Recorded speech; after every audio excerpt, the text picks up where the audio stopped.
This is Doug Brunk for Global Medical News Network, reporting from the annual meeting of the Minimally Invasive Robotic Association in San Diego.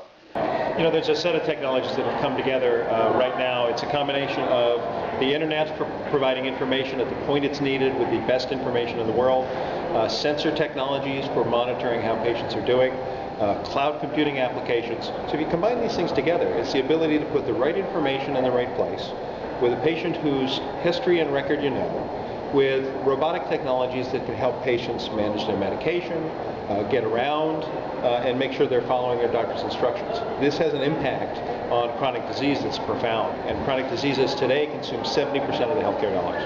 How soon will we begin to see some of these advances be used in the day-to-day care of patients? You know, it's funny.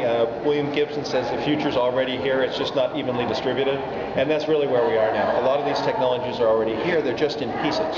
What's necessary, now you see things like pill boxes that give people reminders. You see technologies that help people with mobility and assistance.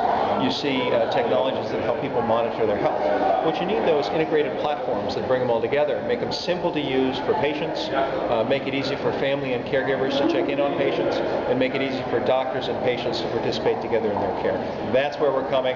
It's really beginning to expand at a rapid rate, and in the next 5 to 10 years, you'll see a revolution. Is there anything else that physicians should know about robotic technology advances coming down the pike?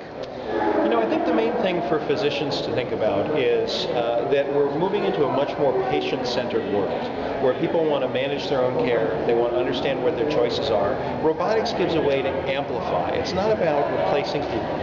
It's about amplifying what physicians and nurses and caregivers can do, extending their reach through distance and time, and extending their best practices to individual patients' conditions.